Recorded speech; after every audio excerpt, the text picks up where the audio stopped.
Pemerintah Indonesia memutuskan melanjutkan insentif pajak pertambahan nilai atau PPN ditanggung pemerintah untuk sektor properti hingga tahun 2026. Kebijakan ini pertama kali diperkenalkan saat pandemi COVID-19 untuk memacu permintaan dan pertumbuhan sektor perumahan yang sempat melambat.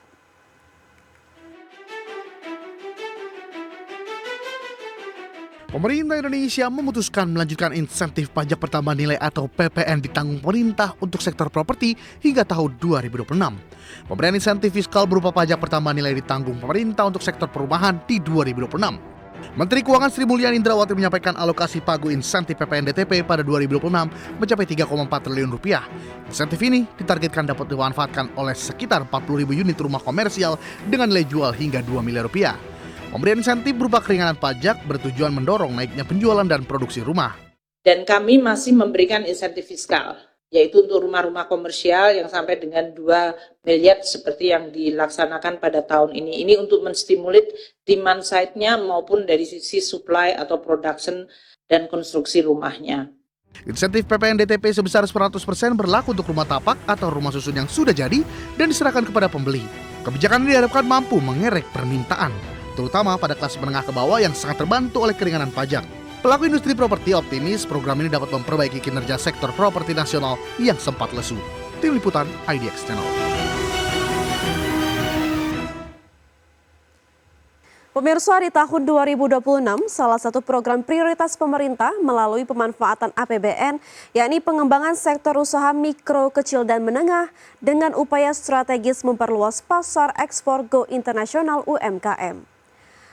Anggota Komisi 7 DPR RI Novita Hardini optimis sektor UMKM masih tetap menjadi tulang punggung perekonomian nasional yang secara langsung berkontribusi sebesar 61% terhadap PDB. Untuk itu, founder Apprentice Indonesia ini meminta pemerintah perkuat rantai pasok di dalam negeri dan terus melakukan optimalisasi pengembangan UMKM termasuk mendorong perluasan pasar ekspor secara akomodatif di tahun depan. Bahwa perekonomian Indonesia ini ditopang oleh UMKM, tulang punggungnya adalah UMKM, di mana PDB Indonesia 61% dihasilkan oleh teman-teman pelaku UMKM. Nah, tapi harus ada beberapa pihak yang mau nggak mau harus mengakui realita pahit ya, bahwa untuk mencapai ekspor, UMKM go ekspor ada beberapa catatan. Hingga tahun 2024 dan 2025 awal, UMKM yang bisa go ekspor itu tidak mencapai 30% atau belum memenuhi 30%. Salah satu alasannya adalah tidak ada ekosistem rantai pasok yang berintegrasi langsung dengan industri-industri besar di dalam negeri sendiri. Jadi kalau di dalam negeri sendiri belum bisa menjadi rantai pasok untuk industri-industri besar, kemudian kita sekali bisa ekspor, keterlanjutannya biasanya ini. Pemirsa, peringatan HUT Republik Indonesia ke-80 tahun telah usai, di mana penyampaian nota keuangan dan rancangan APBN tahun 2026 telah disampaikan Presiden Prabowo Subianto. Ya pemirsa, selanjutnya pemerintah harus menggerakkan roda perekonomian yang sejalan dengan kesejahteraan masyarakat. Pemerintah sangat optimis ekonomi Indonesia dari sisi pertumbuhan ekonomi akan tumbuh positif dan moncer pada semester 2 2025 dan pada tahun 2026. Hal ini diyakini dari sejumlah indikator positif yang terus dijalankan pemerintah. Menteri Koordinator Bidang Perekonomian Erlangga Hartarto optimis sejumlah faktor capaian kinerja dari semester 1 2025 sebagai modal bagi akselerasi pertumbuhan ekonomi. Mulai dari realisasi investasi yang tercatat terus meningkat mencapai 924 triliun rupiah, impor barang modal yang naik 32,5% secara year on year, dan belanja modal pemerintah yang turut naik sebesar 17,94%. Terlebih lagi, dukungan ekonomi kebijakan akomodatif terus dilakukan secara kontinu demi menambah confidence dari para investor. Optimisme pertumbuhan akan lebih membaik di semester 2 dan di tahun 2026. Kita lihat beberapa data terkait dengan investasi yang terus meningkat, barang modal yang naik 32%, belanja pemerintah juga naik 17,94% secara year on year, dan tentu ini diharapkan akan terus berlanjut di semester 2 hingga tahun depan.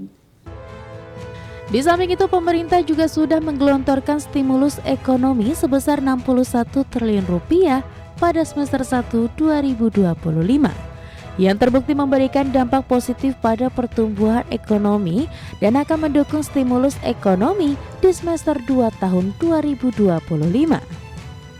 Sementara dari sisi kerjasama perdagangan dan investasi, Erlangga juga merespon adanya perjanjian kerjasama EU-SEPA yang dalam proses terkait keanggotaan Indonesia di OECD yang dipandang mampu meningkatkan perdagangan internasional.